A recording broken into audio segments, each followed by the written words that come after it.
The JLR interview series. Steve Lodder, it's a pleasure to have you on Jazz London Radio. Welcome. Wonderful to be here. Yeah. Great.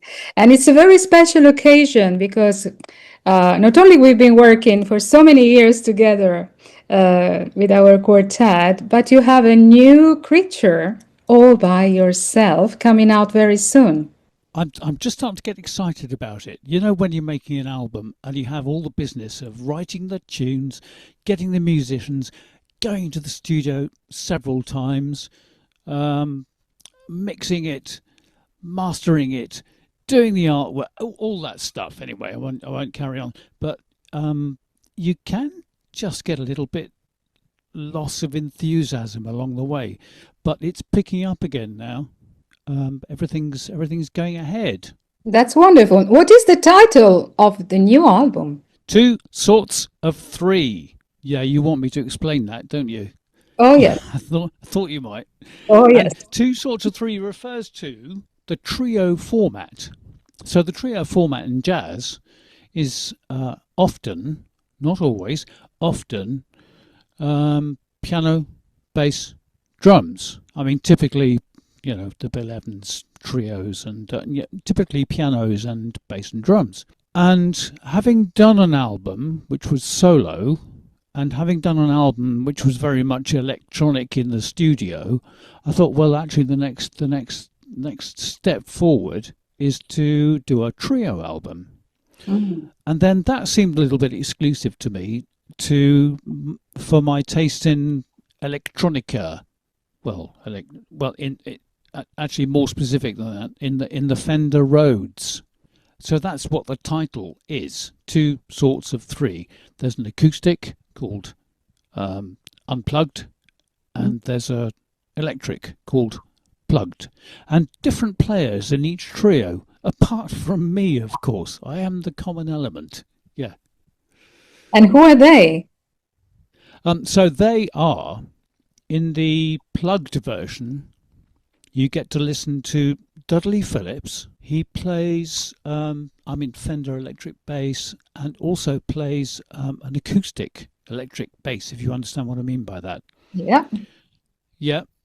So Dudley Phillips on bass says, and Nick France on drums. And that was the group we recorded first, in fact. Okay, so that's taken care of the plugged trio.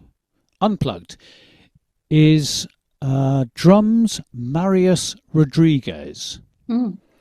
Now, I've worked with him with the Brazilian singer, Monica Vasconcelos. Worked with her band for, I don't know, more than 5 years, between 5 and 10 years, something like that. So I know he's playing pretty well. Mm. And just wanted to get that sort of Brazilian touch on the album, you know. And wrote some tunes actually with that in mind. So it's quite important that he's there. So yeah, he's in Japan. In fact, the studio session we did was kind of the last thing I think he did in this country. I think he'd sold his drums by that time, and then he was just about to move off. So he's Japan and doing very well. He's got lots of work. He's got instrument sponsorship, and he's playing lovely actually. I've always liked it.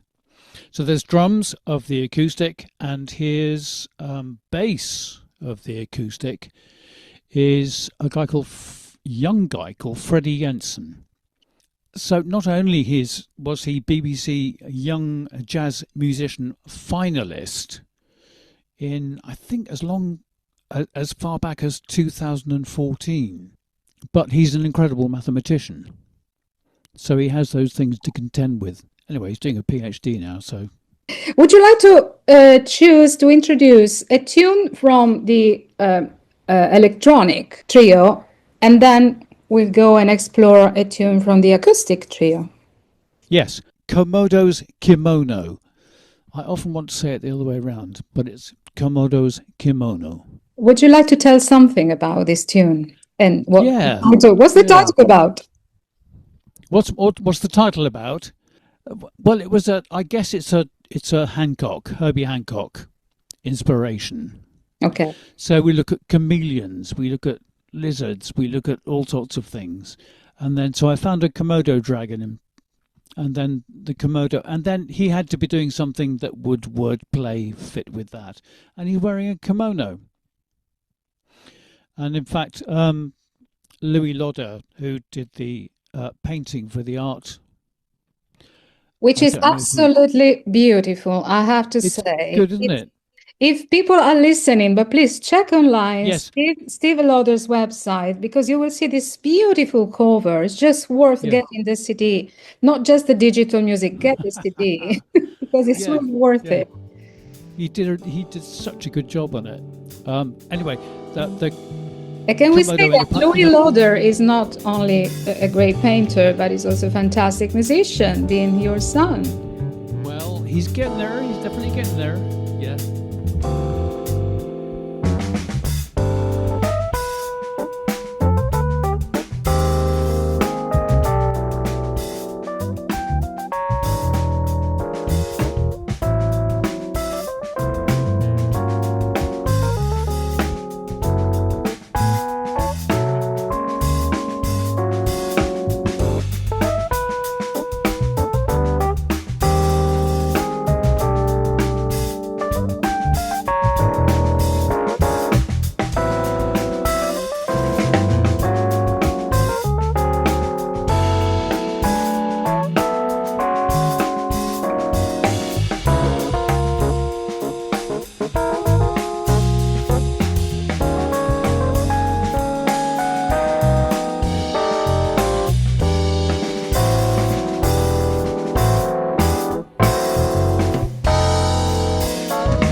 And Steve, before we move to the next tune, the acoustic trio one, would you like to share with Jazz London radio listeners something about your career, your music, your influences? Yes. It's been a slightly, well, I guess there's no conventional path, is there, to being a musician or you kind of get blown by the winds a little bit. You try and steer it, but you're often steered off course. And I started classically as an organist, Then got an organ scholarship to Cambridge University, where that organ scholarship means that you have to play for services 6 days a week. So I went to church 6 days a week for 3 years. Unfortunately, I lost God in that time, but never mind. I heard so much good music and played so much good music, but it was pretty much all in the classical vein, apart from what I was listening to, because that was the time of early 70s where there was an awful lot of good music around. So I was listening to that. And then took a complete left turn and took some time off by running a business, a coffee and tea shop in Hampstead. Meanwhile, trying to make it's a leap from classical to jazz improvising. And in order to make that leap, I think you just need time. So it took me about 10 years to get comfortable with playing with people, improvising over the chord changes. I'd always improvised because that's what you do in church, but improvising to chord changes and just getting familiar with everything that's involved in jazz. And I suppose that took me about 10 years. But I met loads of people during that time. I met Dudley Phillips during that time and Nick France. In terms of influences, what kind of music do you think helped you to move from classical to from the classical world to the jazz and improvisation world? Well, Miles Davis, Bitches Brew. It was almost the first time I'd listened to jazz, because somebody played me Bill Evans once when I was a late teenager, and I said, "Oh, I can't stand all those sweet chords." Those sweet chords were simply major sevenths, which are a very common element to jazz. But I was much more of a kind of rocky bluesy person, so a seventh chord made much more sense to me than a major seventh chord, and I found it too sweet. Of course, it's changed now. So influences, the progressive rock of the time. People like Robert Wyatt were making albums which incorporated the blues. And then I got as extreme as people like Cecil Taylor, actually. Sorry, Cecil Taylor, we have to say. Yeah, Cecil Taylor, which is absolutely outrageous stuff. And I would sit at the piano in a terraced house trying to be Cecil Taylor some days. Which must have been most unpleasant for the neighbours, but it was a very good journey for me. Other people, then Jarrett came along, Keith Jarrett. That was so huge. I can still remember. Listening to. It's a Kenny Wheeler record, Canoe High, which I can't remember bass and drums, but Kenny Wheeler, trumpet player, flugelhorn player. And it was the first time I'd heard Jarrett, and that lyrical style of his, where the right-hand melody just seems to be like an unending stream of gloriousness, was a huge influence. Then, of course, there's Herbie. And Herbie Hancock, which I was alluding to for Komodo's Kimono. He can do anything. And what he can do, he can play in a fairly intimate jazz group, as in Miles's group of the 60s. He can program drum machines and synths to sound ever so hip and modern, and he can play kind of all stations in between those. Influences, I loved his sound on Fender Rhodes. So the Fender Rhodes is a electric piano that Herbie was, I think, one of the best at, which was kind of the impetus behind me putting it on this album.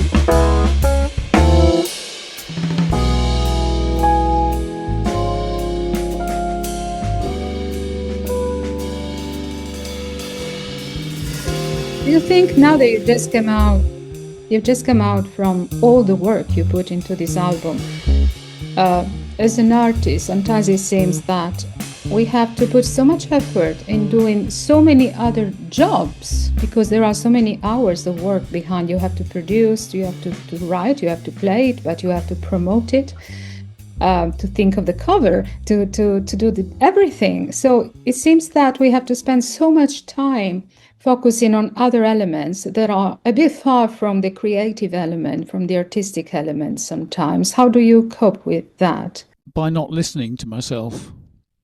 I listen. I listen to the tracks obviously when I'm working on them, and then I simply dump them. So that's it. That's job done. Because the other problem these days is that you can always go back to stuff. You can always bring up a mix again and think, no, that's not quite right. No, that's not quite right. Oh, and so it goes on. But at some point you have to say, that's done. I'm not going to listen to it anymore, and I'm going to get on with other things. As the Thelonious Monk used to say, you have to live with that. When you just used to use the first take, for example, and even if you make a mistake, you have to live with it. You do, and I do. I'm living with all the mistakes on this album. No, there are no mistakes on this album. Are there? Would you like to introduce the other tune from the acoustic trio this time? Okay, yeah, that's going to be Ridges and Slopes. In all our lives, we get these moments. There are ridges which are nice, where you come up over, and then you see the future beyond that kind of thing. And there's slopes that you have to ascend, which is harder work, but descending is marvellous. And hopefully there's that kind of up and downness in the track.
in the 1980s, I think it's about 1985, wrote a tune called Do It Now, i.e. start to do something about the climate change. 1985 to 2025, and we're still doing it. And the solution seems to get further and further and further away.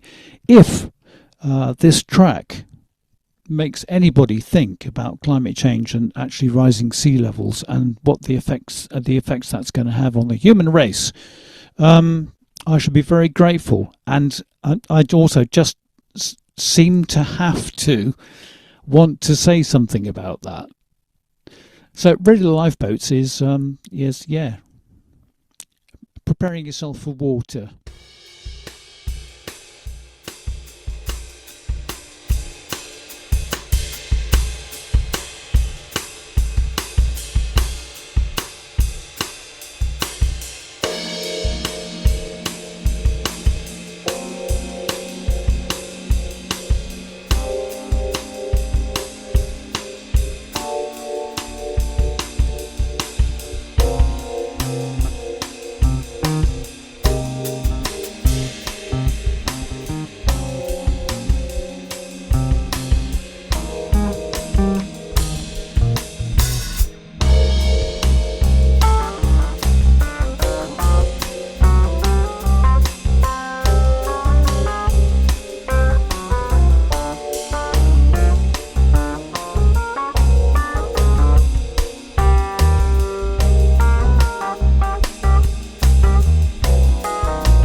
And Steve, so tell us about the days. There's going to be an album launch in London in January. There is. At the Pizza Express on Dean Street, they do this slot now, which is called a matinee slot. It runs from 1 o'clock to 3 o'clock in the afternoon. Not in the early morning, as somebody said. Definitely not in the early morning. So 1 to 3 in the afternoon on the 17th of January, and that year, it's going to be 2026, isn't it? Hopefully. Yeah. Absolutely. So let's invite all our listeners to come and see you. What day of the week? Do you know which day of the week is that? It's a Saturday. Oh, that's lovely. So a weekend, lunchtime at the Pizza Express. Weekend, lunchtime, yeah, treat yourself to a lovely kind of pizza. Yeah. It's a glass of wine or a glass of beer. They have lovely staff at the Pizza Express. The staff are always very kind. The sound is great. They have a lovely piano. So it will be piano and your Fender Rhodes. It should be fine. Yeah, I'll be using an imitation, my synth imitation of a Fender Rhodes. The thing is, with these new Mark 8 Fender Rhodes, they cost £14,000. So I haven't got one of those, I'm afraid. I came across it first at Ronnie's. Ronnie Scott's, they've got one there. And that was the first time I tried it. And I absolutely fell in love with it. It's a really good incarnation of the Fender Rhodes. So on the 17th of January, because it's rather a long commute from Japan to Dean Street, Marius won't be able to make it, unfortunately. So we have got the remarkable drummer, who you know, Rod Youngs. That's wonderful. So my family will be there. The whole family. band. Yeah. So who are you going to be playing with? So Dudley Phillips, Rod Youngs, So Dudley Phillips, Nick France. Nick France. So that will be that trio. And Freddie Jensen and Rod Youngs. That will be that trio. So it's a double bill, really. It's kind of a double bill. Yeah. That's wonderful. We'll be there, Steve. I'm sure many of our Great. listeners will be there in January. Put it in your diary. Also, the release of the album will be on December the 5th. How can we get it? Is it on your website? On which platform? So it's going to be distributed. It will be on the website. Streaming, Apple. I do recommend Apple as against Spotify, but there you go. That's wonderful. Thank you so much, Steve Lodder, for being with us. We'll definitely see you on January the 17th at the Pizza Express in Dean Street. And we look forward to listen to your album on December the 5th. But our listeners will have the chance to listen to a selection of tunes by you. Thank you so much. Thank you. See you. The JLR interview series.